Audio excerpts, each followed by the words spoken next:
बहुत पहले श्रीपुरा गांव में एक बूढ़ी औरत लता रहती थी, जो गांव से गुजरने वाले यात्रियों के लिए भोजन और ठहरने की सुविधा प्रदान करने के लिए एक लॉज चलाती थी। लता हमेशा भूखे लोगों को खाना खिलाती थी और उन्हें अपनी सराय में रहने देती थी। भाई और कितनी देर चलना है? इस कठिन यात्रा के बाद मुझे बहुत थकान होने लगी है। मुझे लेटना है और आराम करना है। हाँ भाई, मैं भी थक गया हूँ। मुझे भी आराम की जरूरत है। अब हम क्या करें, रुक जाएं? लेकिन देखो ये जंगल कितना डरावना है। मैं यहाँ बिल्कुल भी सुरक्षित महसूस नहीं कर रहा हूँ। हमें सावधान रहना होगा, नहीं तो हम जंगली जानवरों का शिकार बन जाएंगे। हाँ केशव, तुम सही कह रहे हो। हम कोई जोखिम नहीं ले सकते। काश पास में कोई लॉज होता। सुनो नारायण, पड़ोसी सिरापुर गाँव में एक बूढ़ी औरत का लॉज है। मुझे यकीन है कि हम वहाँ अपना खाना खा सकते हैं। हम वहाँ आज रात बिना किसी मुसीबत के आराम भी कर सकते हैं। मुझे लगता है कि सिरापुर जाना बुद्धिमानी और सुरक्षित होगा। मुझे बहुत भूख लगी है और मैं कुछ अच्छे खाने की तलाश में हूँ। आओ थोड़ी दूर और चलते हैं और उस गांव पहुँचते हैं। थोड़ा चलने के बाद दोनों दोस्त श्रीपुरा गांव में लता के लॉज में पहुँचते हैं। प्यारे बच्चों, लगता है तुम बहुत दूर से आ रहे हो, काफी थक गए हो। तुम्हें भूख भी लगी होगी, मैं खाना लाती हूँ। हाँ माँ, हमने पूरा दिन सफर किया है। हम थके हुए हैं और हमें भूख भी बहुत लगी है। क्या मैं जान सकती हूँ कि तुम कहाँ से आ रहे हो? जरूरी काम से जा रहे हो? माफ करना, मेरे लिए अपने मेहमानों के बारे में जानने की आदत हो गई है। अरे ऐसी कोई बात नहीं है माँ, हम घंटाशाला गांव से आ रहे हैं और विजयनगर जा रहे हैं। सुना है राजा के दरबार में युवाओं को नौकरी मिल रही है, इसीलिए हम भी आए हैं। सुनकर खुशी हुई, आप लोग योग्य लग रहे हैं। मैंने सुना है कि राजा दयालु हैं, आप अपने लक्ष्य में सफल होंगे। आपका बहुत बहुत धन्यवाद माँ, आप यकीनन कोई फरिश्ता हैं। आपकी दुआएं बेकार नहीं जाएंगी। तुम तो मेरे बच्चों की तरह हो, है ना? वैसे खाना कैसा है? अच्छा तो है ना? माफ करना, ये बूढ़ी औरत शायद आपकी उम्मीदों पर खरी नहीं उतरी होगी। आपको खाना पसंद तो आया ना? ये तो बहुत अच्छा है। इस स्वाद ने मुझे मेरी माँ के खाने की याद दिला दी। हम खाना खा के आराम करके अपनी यात्रा शुरू करना चाहते हैं। क्या हम थोड़ी देर यहाँ रुक सकते हैं? तुम्हारी मेजबानी करते हुए मुझे खुशी हो रही है। जब तक चाहो यहाँ रहो, लेकिन मेरी सलाह मानो, रात के समय यात्रा मत करो। जंगली जानवर इस समय शिकार पर होंगे। आज रात चैन से सो जाओ, कल सुबह चले जाना। आप दयालु और अच्छे दिल वाली हैं माँ, इसे शब्दों में बताया नहीं जा सकता। आप हमारे लिए फरिश्ता हैं। अरे मेरी तारीफ करना बंद करो, अभी आराम करो। मैं सुबह तुम्हें जल्दी जगाऊंगी और जाने से पहले नाश्ता भी कराऊंगी। तुम्हारा कमरा वहाँ है। अच्छा, शुभ रात्रि। वैसे हम कुछ पैसे अपने साथ लाए हैं। हमें इसकी सुरक्षा की चिंता है क्योंकि हम सोने जा रहे हैं। एक विनती है, क्या आप इसे अपने पास सुरक्षित रख सकती हैं? हम सुबह ले लेंगे। मुझे कोई दिक्कत नहीं, जैसी तुम्हारी मर्जी। ये मेरे पास सुरक्षित रहेगा। सुबह जब तुम जाओगे तब दे दूंगी। दिन भर की थका देने वाली यात्रा के बाद नारायण और केशव को चैन की नींद आती है। वो अब जाने के लिए तैयार है। ये रहे तुम्हारे पैसे बेटा, जाने से पहले गिन लो। इतने ही थे ना? हमें आप पर भरोसा है माँ। अगर भरोसा न होता तो हम आपको पैसे बिल्कुल न देते। ये रहे आपके 5 सोने के सिक्के। ये स्वादिष्ट भोजन और रुकने के लिए एक छोटी सी राशि है, कृपया इसे स्वीकार करें। एक बार आपका फिर से धन्यवाद। मुझे खुशी हुई। अपना ध्यान रखना और एक बात, कृपया विजयनगर से वापस आते समय रास्ते में यहाँ आना मत भूलना। वापस आओगे ना? दोनों दोस्त नौकरी की तलाश में विजयनगर की ओर अपनी यात्रा फिर से शुरू करते हैं। कुछ दिनों के बाद, तुम लोग मेरी बात ध्यान से सुनो। हम आज रात विजय वर्मा के यहाँ चोरी करने जा रहे हैं। वो कोई साधारण आदमी नहीं है, वो राजा का भाई है। हमारी एक छोटी सी गलती की वजह से दीवारों पर हमारे सर लटका दिए जाएंगे। अगर हम में से कोई भी पकड़ा गया तो कोई किसी का खुलासा नहीं करेगा, समझे? सुनो, अब ज्यादा समय नहीं है। हमें पहले ही देर हो गई है। आधी रात बीत चुकी है और सुबह होने में 5 घंटे बचे हैं। चलो चलते हैं। तीनों चोर अब विजय वर्मा के घर पर हमला करने और उसे लूटने के लिए तैयार हो जाते हैं। ध्यान से सुनो, इस दीवार के पीछे विजय वर्मा का खजाना है। मैं इस दीवार पर कूदूंगा और खाली कर दूंगा। और तुम दोनों यहाँ देखना, कोई पहरेदार तो नहीं है। ठीक है, आगे बढ़ो, हम यहाँ खड़े रहेंगे। तीनों चोर खजाना लूटते हैं और अब लौटने लगते हैं, जबकि वे सतर्क हैं, लेकिन पहरेदार उन्हें देख लेते हैं। लगता है चोर है, रोको इन्हें, रोको इन्हें। लगता है पहरेदारों ने हमें देख लिया है। हम खतरे में हैं। हमें पास के जंगल में छुपना होगा, वहाँ हम बच पाएंगे। तीनों चोर पास के जंगल में गायब हो गए। चलते चलते वो एक पेड़ के पास आ गए और आपस में बात करने लगे। अभी हम लूट को पेड़ पर छुपा देंगे, बाद में उसे लेने के लिए वापस लौटेंगे। इतने भारी सामान को लेकर चलना मुश्किल होगा। चोरों ने चोरी के माल से भरा बैग पेड़ पर रख दिया और वहाँ से भाग निकले। इतने में राजा के पहरेदार वहाँ पर उन्हें ढूंढते हुए आए। लगता है चोर भाग गए। यहाँ से जंगल शुरू होता है और इस समय जंगल में जाना हमारे लिए बिल्कुल सुरक्षित नहीं है। हमें कल वापस आना होगा। अभी चलो चलते हैं। जब सुबह हुई तो तीनों चोर वापस उसी जगह आए जहाँ उन्होंने वो खजाना छुपाया था। मुझे लगता है कि पहरेदार आज हमें किसी भी हाल में ढूंढ लेंगे, इसलिए पैसे को किसी सुरक्षित स्थान पर छुपाना बेहतर होगा। तुम सही कह रहे हो, पहरेदार आसानी से यहाँ तक पहुँच सकते हैं। हम इस बैग को सिरापुर गाँव ले जाते हैं। गाँव में लता नाम की एक बूढ़ी महिला का लॉज है। हम बैग वहाँ रख सकते हैं। एक बार सब शांत होने के बाद हम इसे ले लेंगे। क्या तुम लोग राजी हो? हाँ, लेकिन एक शर्त पर। हम में से कोई भी अकेला इसे लेकर नहीं भागेगा। जब हम इसे लता को देंगे तो हम सबको साथ रहना होगा, समझे ना? ये विचार बिल्कुल सही है। चलो ऐसा ही करते हैं, चलो चलते हैं। तीनों चोर अब श्रीपुरा पहुंचते हैं। अम्मा, हम बहुत दूर से आए हैं और भूखे हैं। क्या आप हमें कुछ खाना दे सकती हैं? क्यों नहीं बेटा, मैं यहाँ उन लोगों को खिलाने के लिए ही बैठी हूँ जो भूखे हैं। तुम कहाँ से आ रहे हो और कहाँ जा रहे हो? तुम इसे मेरे साथ तभी साझा करना अगर तुम्हारी इच्छा हो। हम चंद्रगिरी जा रहे हैं। हम अपने कारोबार की जरूरत के लिए पैसे ले जा रहे हैं। हमने आपके लॉज के बारे में सुना और सीधा यहीं पर चले आए। ओह, अच्छी बात है। आओ मैं तुम्हें गर्मा गर्म खाना परोसती हूँ। तीनों चोरों ने भरपूर भोजन किया और उससे कहने लगे, अम्मा, हम पास के गांव शिवपुरम जा रहे हैं। हमें गांव के एक ग्राहक से कुछ बकाया लेना है। हम चाहते हैं कि आप हमारी मदद करें।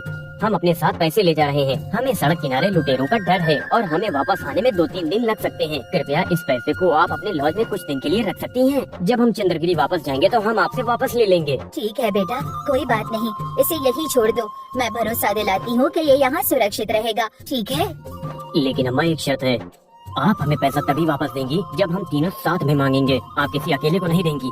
मैं यकीन दिलाती हूँ, पैसा तुमको तभी लौटाया जाएगा जब तुम तीनों एक साथ आओगे। मुझ पर यकीन करो। आपका धन्यवाद। अब हम चलते हैं। तीनों चोर लूट का माल लता के पास छोड़ देते हैं और लॉज से बाहर निकल जाते हैं। उन्हें पैसे दिए और गए हुए 1 सप्ताह से भी अधिक समय हो गया है। उन तीनों आदमियों को क्या हुआ? उन्होंने कहा था 3 दिन में लौट आएंगे, अब तो 1 सप्ताह हो गया है। क्या सच में बैग में पैसा है या कुछ और है? बेशक इस बैग को देखना सही नहीं है। मेरे पास कुछ और दिन तक रख लेती हूँ, इसके अलावा कोई चारा नहीं है। इसी बीच केशव और नारायण, जो पहले विजयनगर के रास्ते में लता से मिले थे, राजा के दरबार में नौकरी पा गए थे। अरे नारायण, हमारी नौकरी शुरू होने में कुछ दिन बचे हैं, तो एक बार गाँव हो आते हैं। तो मुझे ये बताओ कि क्या तुम आज चलोगे? हाँ मेरे दोस्त, 10 दिन का समय बहुत कम है। चलो सीधे चलते हैं। अरे लेकिन हमें रास्ते में लता से मिलते हुए जाना है। उन्होंने हमसे मिलने के लिए कहा था, याद है तुम्हें? बहुत अच्छी महिला थी। हमें उनसे मिलने जरूर चलना चाहिए। तुम्हें याद तो है ना जिसके बारे में मैं बोल रहा हूँ? बेशक मुझे अच्छी तरह से याद है। उन्होंने जो खाना बनाया था उसका स्वाद अभी भी बना हुआ है। हम अवश्य उनके पास जाएंगे। दोनों दोस्त निकलकर श्रीपुर के रास्ते चल देते हैं। चलो ठीक है, अब समय आ गया है कि उस लता से वो पैसे का बैग ले लिया जाए। ऐसा लगता है कि हमने जो चुराया अब वो ठंडा हो गया है। हमें वो पैसा तुरंत लेना चाहिए। वो तीनों लॉज के पास पहुंचते हैं। वीरू, तुम अंदर जाओ और बूढ़ी औरत से पैसे लेकर आओ। हम यहाँ बाहर बैठकर तुम्हारा इंतजार करते हैं। ठीक है, मैं अंदर जाकर बैग लेकर आता हूँ। तीनों में से केवल एक ही लता के पास जाता है। तो तुम आ गए। तुमने 3 दिन में लौटने का वादा किया था। 2 हफ्ते हो गए। मैं 2 दिन और इंतजार करती, फिर ये बैग राजा को सौंप देती। वैसे तुम अकेले आए हो, तुम्हारे दोनों साथी कहाँ हैं? मुझे वो दिखाई नहीं दे रहे। ये बैग मैं तुम्हें अकेले को वापस नहीं कर सकती। तुम पैसा चाहते हो तो उन्हें साथ लेकर आओ। तुम्हें शर्त तो पता है ना? अरे अम्मा, ऐसा मत करो। मैं आपको बता दूं कि हम साथ आए हैं। वो बाहर इंतजार कर रहे हैं। उन्होंने मुझसे आपसे बैग लाने को कहा है। कृपया बैग मुझे दे दो अब। मुझसे झूठ बोलना बंद करो। उन दोनों को भी ले आओ और अपना बैग ले जाओ। हे भगवान, आप तो मुझ पर भरोसा नहीं कर रही हैं। हम तीनों एक साथ आए हैं। आप बाहर आएं और खुद देख लें। आप उन्हें इस खिड़की से देख सकती हैं। हाँ, तुम दोनों यहाँ हो। ठीक है, मैं ये बैग इसे दे देती हूँ। उसे देखकर चंद्रा दूर से हाथ हिलाता है। हाँ अम्मा, आप बैग उसको दे दो। ठीक है, कोई दिक्कत नहीं, ले जाओ अपना बैग। वीरू बैग ले लेता है और एक पल में दूसरे दरवाजे से गायब हो जाता है। हैरान सूर्या और चंद्रा अंदर की तरफ भागते हैं। ए बूढ़ी औरत, क्या पैसे लूटने के लिए तुमने वीरू के साथ हाथ मिलाए? अब बताओ वो कहाँ भाग गया? मुझे लगता है कि तुम दोनों मिले हुए हो। मुझे क्या पता, तुम ऐसा क्यों कह रहे हो? याद करो, मैंने वीरू को तुम्हारी हाँ होने के बाद ही बैग दिया था। मेरा क्या कसूर है अगर वो तुम्हारा बैग लेकर भाग गया? मुझे इसमें मत घसीटो। मुझे लगता है कि औरत ऐसा नहीं बोलेगी। इसको सबक सिखाना पड़ेगा और ग्राम प्रधान के पास ले जाना पड़ेगा। जैसे ही ये नाटक सामने आता है, केशव और नारायण श्रीपुरा पहुँचते हैं और लता के लॉज के रास्ते में होते हैं। तभी उन्होंने देखा, अरे देखो, क्या वो लता नहीं है जिसने हमें भोजन और आश्रय दिया? उसके ऊपर ग्राम प्रधान द्वारा मुकदमा चलाया जा रहा है। आश्चर्य की बात है, उसने क्या किया होगा? तुम सही कह रहे हो, मैं भी हैरान हूँ। एक नेक दिल इंसान को कटघरे में खड़ा होना पड़ रहा है। चलो देखते हैं आगे क्या होता है। चंद्रा और सूर्या ने पूरी घटना ग्राम प्रधान को सुनाई। उनकी बात ध्यान से सुनने के बाद वो बोले, बूढ़ी अम्मा, आपको बैग तभी लौटाना था जब तीनों साथी साथ आए होते। आपने इसे दूसरे 2 की अनुपस्थिति में एक आदमी को क्यों दिया? क्या आपकी ये गलती नहीं है? साहब मेरी बात सुनिए, मेरे लॉज में ये तीनों दोस्त आए थे, लेकिन केवल वीरू अंदर आकर बैग मांगने लगा। मैंने पहले मना किया, लेकिन दूसरे दोस्त से अनुमति लेने के बाद ही मैंने बैग वीरू को दिया था। वीरू दूसरे दरवाजे से भाग गया। मैं भी चौंक गई, लेकिन मैं लाचार थी। बैग 15 दिनों से लावारिस पड़ा था। अगर मैं लालची होती तो मैं इसे हथियाने के लिए इतना लंबा इंतजार नहीं करती। आपसे विनती करती हूँ, इस बात को ध्यान में रखें। अब इससे कोई फर्क नहीं पड़ता। तुमको बैग तभी देना था जब वो तीनों एक साथ आते। अब उन्हें 2000 सोने के सिक्के मुआवजे के रूप में दो, वरना तुमको 2 साल के लिए कैद हो जाएगी। ये मेरा अंतिम फैसला है। ये सुनकर केशव और नारायण हैरान रह गए। ये क्या बकवास है? उनके पैसे सुरक्षित रखने के लिए उन पर 2000 सोने के सिक्कों का जुर्माना लगाया जा रहा है। हाँ, फैसला एक तरफा है। हमें उनके सम्मान की रक्षा के लिए अब कुछ करना होगा। ये सब रोकना होगा। दोनों दोस्त अब ग्राम प्रधान के पास पहुँचे। साहब हमारी बात सुनिए, हमें आप क्षमा करें तो हम आपको बताना चाहते हैं कि आपने जो फैसला लिया वो गलत है। तुम्हारा मतलब है ये गलत है? ऐसा कभी नहीं हुआ। साबित करो, वरना तुम्हें भी इसके साथ सजा भुगतनी पड़ेगी। आपका फैसला कहता है कि तीनों लोगों को एक साथ होना चाहिए था। हालांकि लता ने केवल वीरू को बैग सौंप दिया। मामला आप तक स्पष्ट है, लेकिन आपने कहानी में नया मोड़ नहीं देखा। हाँ साहब, काश आपको पता होता कि लता को बुढ़ापे के कारण याददाश्त की समस्या है। बैग अभी भी उसके पास है और सुरक्षित है। क्या ये सच है? उसने अभी ये बात कही कि वो बैग उसने वीरू को दे दिया है। जब हम बोल रहे हैं कि उसकी याददाश्त कमजोर है तो हम पर भरोसा करें। इन तीनों के लॉज में आने से पहले उसने बैग हमको दिखाया था और उसने वो बैग इन्हें देने के लिए हमसे कहा था। फिर तो समस्या ही समाप्त हो जाती है। कृपया इन दोनों को बैग लौटा दो। लेकिन साहब, इससे पहले कि समस्या का पूरी तरह से हल ना हो जाए, उनकी शर्त को देखते हैं। बैग तभी लौटाया जाना चाहिए जब तीनों एक साथ आएं। अब उन्हें उनके साथ अपना तीसरा साथी भी लाना पड़ेगा। हम फिर लता के हाथों से बैग वापस कर देंगे। बिल्कुल सही कहा तुमने। बहुत अच्छे, तुम्हारा फैसला एकदम सही है। अब तीसरे आदमी को तुम अपने साथ लेकर आओ। लता तुमको बैग जरूर लौटा देगी। तुम जा सकते हो। मैं भी कुछ कहना चाहता हूँ। क्या इन आदमियों की और उस बैग की जांच करना जरूरी नहीं है? हाँ, सच बताओ, तुम्हारे पास थैला कहाँ से आया? अंदर क्या रखा है? ग्राम प्रधान के सवालों से चोर सक पका गए और पीले पड़ गए। आपकी अनुमति से मैं आपको इस मामले के बारे में अच्छे से समझाता हूँ। लता को एक दिन बैग देने से पहले राजा के भाई विजय वर्मा के आवास पर चोरी होने की सूचना मिली थी। शायद इन लोगों ने ही चोरी की है। तीनों चोरों ने बैग को लॉज में छोड़ने का फैसला किया, क्योंकि उस समय मामला गर्म था। उन्हें लगा कि मामला शांत हो जाने के बाद वो बैग ले जाने के लिए वापस आ सकते हैं। इस मौके पर तीसरे चोर ने इसका फायदा उठाया। इन बदमाशों ने गरीब बुढ़िया को मुआवजे के लिए फंसाया और उसको सताया है। कहानी यही खत्म नहीं होती। अगर आपको मुझ पर यकीन नहीं है तो आप इनसे पूछ सकते हैं। ये जो बोल रहा है क्या वो सच है? मुझे अभी बताओ। दोनों चोर अब घबराने लगते हैं। इन्हें बंदी बनाकर अभी जेल ले जाओ और साथ ही तीसरे चोर का पता लगाओ। इस प्रकार दोनों मित्र लता को अपमान और सजा से बचा लेते हैं।